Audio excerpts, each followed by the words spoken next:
নিরামিষ দিনে এইরকম একটা সবজি থাকলে লাঞ্চে হোক বা ডিনারে হোক খুব ভালো হয় খেতে। শুভ দুপুর বন্ধুরা, এসে গেছি আবারও একটা রেসিপি নিয়ে। তো তোমরা পুরো ভিডিওটা দেখতে থাকো আমি কি করছি। নিয়েছি একটা ফুলকপি, একটু নুন মাখিয়ে 10 মিনিট রেখে দিয়েছিলাম। তারপরে তেল গরম হতে সেটা তেলের মধ্যে দিয়ে দিয়েছি, দিয়ে ফুলকপিগুলো ভেজে তুলে নিয়েছি। ওই তেলেতেই দিয়ে দিচ্ছি 200 গ্রাম পনিরগুলো পিস পিস করে কেটে নিয়েছি। দিয়ে এবার আমি এগুলো ভেজে তুলে নেব। তো এই যে পনিরগুলো আমার ভাজা হয়ে গেছে, এবারে আমি এগুলো ভেজে তুলে নিলাম। এবারে কড়াইতে দিয়ে দিচ্ছি একটু জিরে, এই 1/2 চা চামচ মতন জিরে ফোড়ন দিয়ে দিলাম। দেওয়ার পরে দুটো আলু মাঝারি সাইজের আমি এই যে ডুমো ডুমো করে কেটে নিয়েছি। তো এবারে আমি আলুগুলো তেলের মধ্যে ছেড়ে দিচ্ছি। এই যে গ্যাসটা মিডিয়ামে রেখেছি।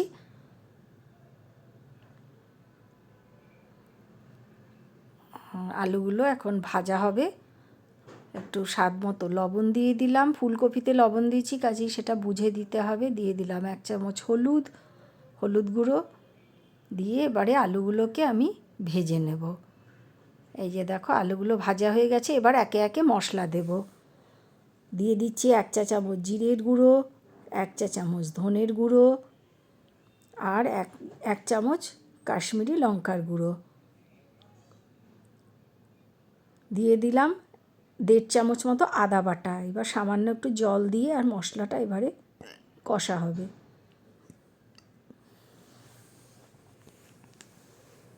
তো এই যে মশলাটা কষা হচ্ছে, দেখো মিনিট 5 পরে এইরকম হয়েছে, তেল ছেড়ে দিয়েছে, সুন্দর গন্ধ বেরিয়েছে, বোঝাই যাবে।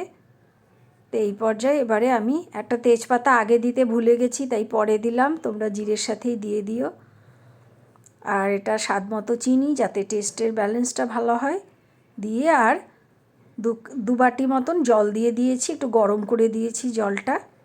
এবারে ওই ফুলকপি আর পনিরগুলো আমি এর মধ্যে দিয়ে দেবো, দিয়ে আর গ্যাসটা মিডিয়ামে দিয়ে ঢাকা দিয়ে দেবো তরকারিটা রান্না হওয়ার জন্য। তোমরা কারা কারা এইভাবে বানাও আর খেতে ভালোবাসো আমাকে অবশ্যই জানিও। আর আমার এই রেসিপিটা যদি ভালো লাগে তো please like, share and subscribe করে দিও। আমি নিরামিষ দিনে এরকম একটা তরকারি করি, এটা আমার বাড়িতে সবাই খুব পছন্দ করে, তাই আজকে তোমাদের সঙ্গে আমি একটু সবজিটা শেয়ার করলাম।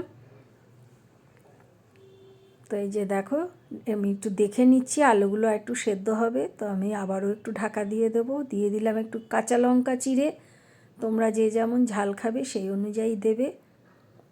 তো এই যে দেখো এইবারে আমার আলুগুলো সেদ্ধ হয়ে গেছে আর ঝোলটাও ফুটছে। নুন মিষ্টিটা দেখে নেব ঠিকঠাক হয়েছে কি না, হয়ে গেলে গ্যাসটা বন্ধ করে দেবো। তোমরা যে যেমন ঝোল খাবে সেই অনুযায়ী রাখবে।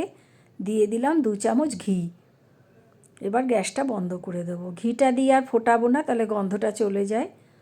তো কড়াইতে এবারে স্ট্যান্ডিং টাইমে মিনিট 2 রেখে দেবো। এই যে তো তৈরি হয়ে গেল আলু ফুলকপি পনির দিয়ে একটা নিরামিষ সবজি। এবারে আমি এটা বাটিতে বেড়ে নেব, বেড়ে এবার এটা পরিবেশন করব।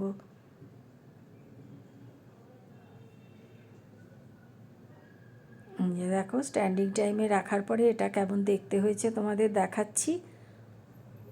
এই যে এরকম দেখতে হয়েছে। এবার এটা আমি বাটিতে বেড়ে আর পরিবেশন করব।